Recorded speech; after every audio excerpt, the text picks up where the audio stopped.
Batman Knightfall Part 1. Guys, this is a DC animated movie based off one of the best comic runs ever. And you know how many comic books there are out there, man?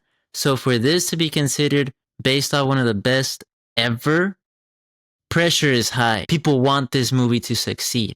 You know what the rule of thumb is? When a movie is based off literature that is great, don't mess or touch any of the story.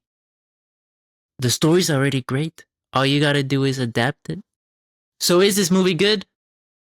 Nah. It's great.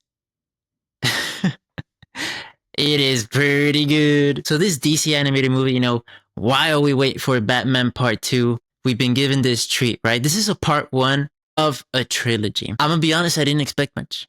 Here we come from the backs of stories like Injustice, which is a great story, but it's been messed up. And the DC animated films haven't been on a great run. But there are some highlights out there, like Flashpoint, like Under the Red Hood, right? Like The Dark Knight Returns. Stuff like this that really highlight how good of filmmaking quality you could really get if you just stick to the story, man. Just stick to the comic. And this film,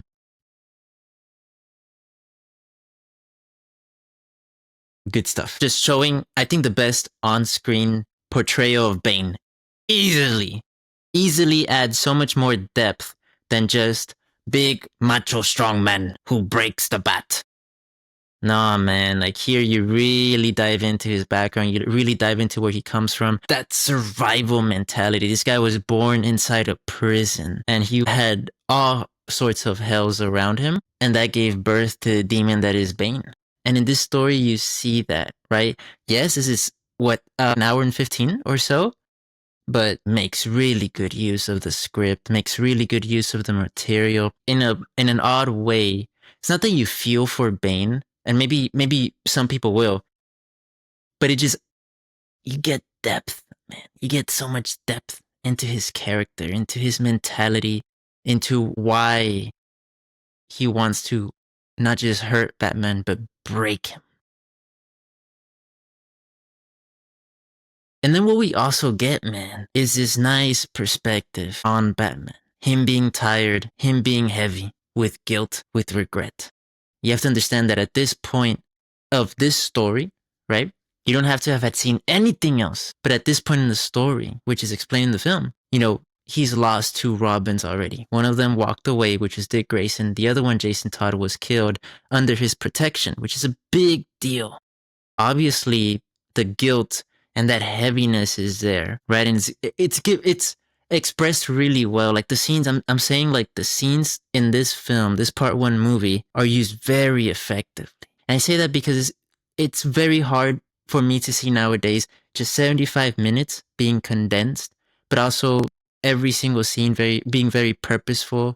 And even though it's animation, man, like the dialogue doesn't feel forced, it doesn't feel inhumane. It feels like it's revealing something about the character. So these scenes that you have about Batman, it's not necessarily about him, it's about Bruce. It's about Bruce Wayne, right? And I like the way it's portrayed here. Here he's not, Bruce is not gloomy or, Batman without the mask per se. No, in this one, he's actually cocky. He talks like a billionaire would about his age. And it was nice to dive into that mentality. And when you go into the Batman form in this film, ooh, the costume is nice. The animation, the fighting is great. And here we have the main focus for Batman in this film is somehow all of Arkham, the prison that holds the Joker, the Mad Hatter, all of these great Batman villains has released all of them by an explosion, a mysterious explosion that happened. And so what does Batman do? Tirelessly just going after these guys. Tirelessly, no rest, non-stop. Going after these guys alone. And that's a big point of the film. It's not simply action and Batman. And for fans to see their favorite hero kick butt. No, there's character in this as well. And without spoilers, the ending is heavy. You feel it. And as much as you want to just leap into the screen and help, yeah, man, they adapted this really, really well. is what I'm trying to say. The action is really good. It's fluid, like the animation is nice. There's a specific fight that Batman has with Victor Zsasz, right? I was like, ooh, animation looked nice, it's crisp, the fighting is good, it doesn't feel choppy or blocked, right? That's from the start, right? And mind you, all of these, this movie is very rated R with the violence, super Mortal Kombat. I know some of you will like that. I wasn't a particular fan, but I stuck through for the story.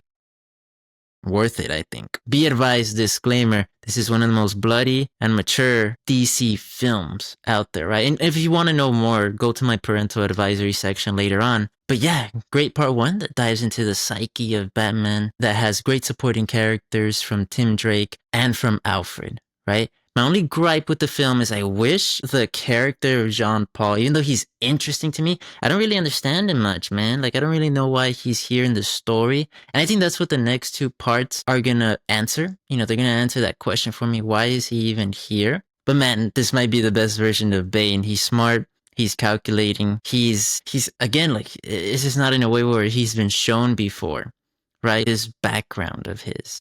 Super heavy, super depressing background as well, but very interesting character. Him and Batman's eventual confrontation is one that I think will have people talking a lot. Yes, it is a trilogy. It is part 1 of 3, but it finishes nice. It doesn't feel like a cliffhanger. It doesn't feel like it was right in the middle of a very important scene. It felt like a conclusion in its own chapter, if that makes sense, right? So I'm excited for the next 2 chapters. I'm excited for part 2 and part 3. I'm not sure when that's going to be released. But yeah, man, I recommend checking this one out if you have the stomach for the violence. It is very Mortal Kombat-y violence, okay? And the tone of the film is very heavy. This is not jokey. It's not comedic at all. But I appreciate what they're doing with the characters. I'm very much a fan of this. It's just good storytelling. Good storytelling. I'm sure comic book fans will love it. And I'm sure movie lovers that can handle the violence are gonna love this one too, man. I think it's good. And one of, if not the best animated film of the year. Is that bad to say? Like, I think it is. Like, what do we have? Toy Story 5? Come on. I think this might be the best animated film of the year. I can't think of anything that tops this one yet. As of right now, August 2026. This movie is a strong B+ for me. Alright guys, time for the parental advisory section. Spoilers are up ahead. Violence and gore is the reason why this film is rated R. Do not be confused by the animation, okay? Just because it's animation does not mean this is for kids. This is definitely not for kids. I wouldn't even recommend it for teenagers, if I'm being honest. This is, in my opinion, should just be viewed by adults. Now, the violence is very strong. Again, very Mortal Kombat-y. A lot of intense and gruesome, very gory deaths, right? The camera never cuts away. There is dismemberment. There is a lot of violence, a lot of gruesome deaths, a lot of basically everything, man, when it comes to violence. So just be aware, right? There are very intense scenes throughout the film. Even Bane's transformation, once he gets the venom injected with him, is very intense, and that's about 20 to 30 minutes into the film. His fight with Batman in the very end is very intense. Not as gory as the beginning of the film and the middle of the film, right? But it is intense feeling. There is no sex or nudity, but there is some very criminal and villainous things that are insinuated in the beginning, especially regarding Bane, who is a kid, and a cellmate who's an adult male, right? Nothing happens per se. He tries to do something. Bane kills him, basically, right? Not much of a fight. But just so you know, again, this is a very adult film. And yes, strong foul language throughout the film. Very adult movie, like I said, okay? Rated R.